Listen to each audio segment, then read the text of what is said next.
So hello everybody, ConvertWithMoss in version 17 is out, and if you have never heard about this tool, it's a totally free and open source multi-sample converter, which means you can convert from different source formats into other multi-sample formats of your liking. And this version brings support for many formats from Akai.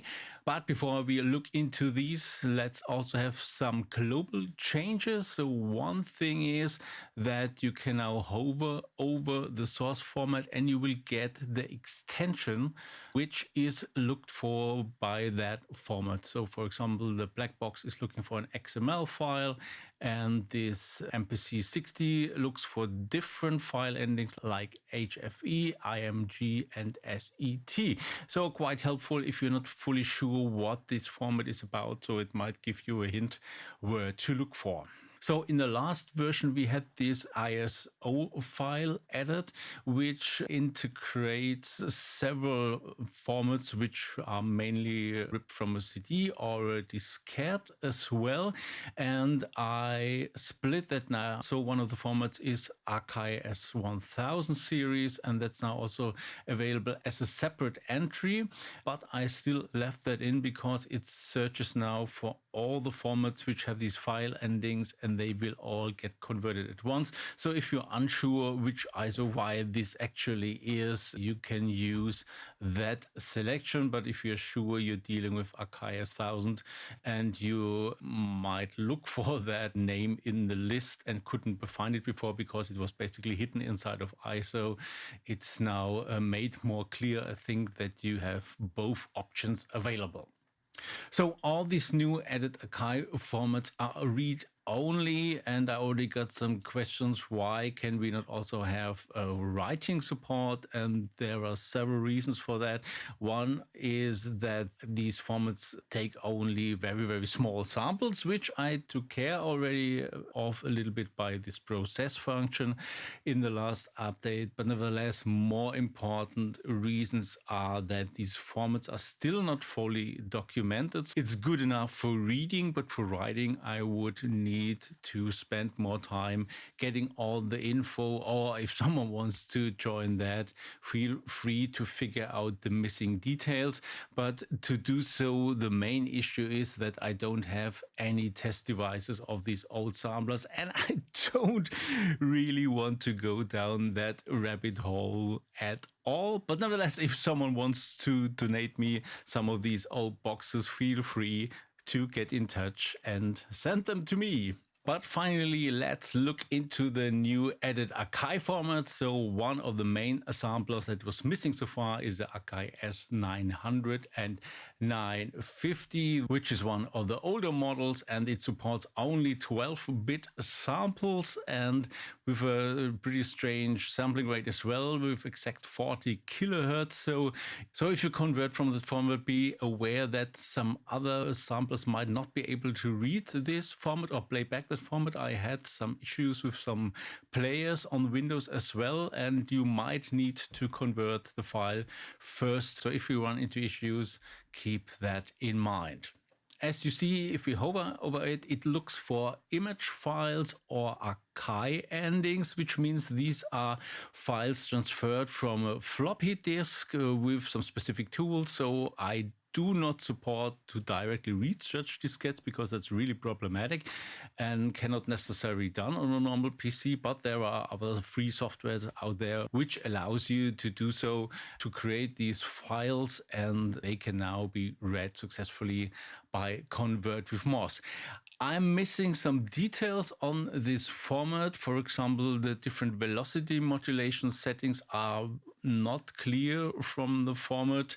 And furthermore, if you have a working HFE version of such files, so HFE is another wrapper file with some additional metadata about the floppy disk you created it from. and it's already supported. I can already read it, but I could not find a working version of such a file for this model. So if you have one lying around, please get in touch. And also if you have a working S900 or 950, please also get in touch, and you have some time you would like to dedicate to that to create some test files for me. This would be really helpful to figure out all the other details as well. So, but what I dug really into are the older MPC models, and there are quite a lot with some quite confusing numbering. And the oldest model is the MPC60. It uses a set file, SET, and these can be also be wrapped in this image file or HFE we already talked about, and they all contain one set. Some can contain also some sequencer data, which is simply ignored by ConvertWithMoss, and the SET file is extracted from these formats already successfully.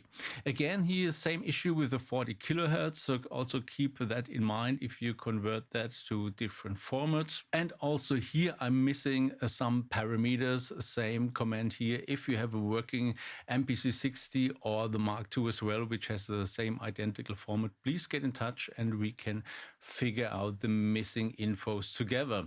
Yeah, let's also give that a try so we can have a look at how that works. As I said, I support the 3 different versions. So looking here at the Explorer first. So HFE is this wrapper format which contains an IMG file then, and IMG finally converts the actual SET files, but all 3 versions can be read successfully. For example, let's have a go at HFE first here in ConvertWithMoss. And let's say we want to convert that to SFZ. And what also happens in this format is they are pad oriented. They are no proper multi-samples. So what I do is I assign them to their MIDI node on the keyboard, which is also not always possible, but some might be off. And then I simply assign that from 36, from the MIDI node 36 upwards. So, but let's do that. Go with SFZ. Here we go. And it converts that successfully to the output folder. And here is the output folder, and you will see we will end up here with nice SFZ files. Let's also maybe give that a listen. So you will see you get the files here. And you get all the classic MPC60 files. Oh yeah, one note here as well. I could also not figure out the tuning. That's one of the missing parameters I'm not sure about. So the bass sound, for example, has all the same tuning. Yeah, a bit of an issue. So once again, if you have an MPC60, please get in touch so we can figure out which of the missing parameters is actually the tuning and what the values of these parameters are. So, but on to the next one in the series with the confusing naming is the MPC2000, and there's also an XL version of the 2000 and the 3000 version, and these formats used a PGM file, so PGM for program, and they normally refer to SND files, which stand for sound simply, and some versions can also support using normal WAV files. Both should work, but I did not have any test files with WAV, so I'm not sure about that, but it should work in theory at least. And again, it supports these wrapper files like HFE, IMG, or ISO as well. But they all, again, like in the MPC60, they contain this PGM file in them. I'm also missing some info here, not that problematic as with the others, but for example, the filter envelope is not fully sure where is that located. And yeah, again, please get in touch if you have a working MPC 2000 and want to dedicate some time in figuring out the missing parameters. So on to the next one, the 500,000 and 2500 models. They also use a PGM file, which is again completely different, but with the same ending. And it also contains 64 pads, and they can have assigned MIDI nodes. They can have 2 velocity splits. And these PGM files now refer to WAV files, so they're a bit easier to handle, so we don't need to convert these sound files. So, and this means we have now the support for all MPCs except one model, the MPC 5000, which again is totally different. It's based on the Alesis Fusion, interestingly, and their formats are pretty identical. So the Fusion format is quite, and it's not identical, but it's similar to what is done on the MPC 5000. But sadly, I could not find any documentation about these formats, and they're actually quite powerful. So it's not so easy to identify how they work. If anyone has info about these models, please also tell me down in the comments and get in touch, and maybe we can figure something out. So much for version 17 with all these Akai support. I hope I can rest now Akai for quite some time and look into other formats.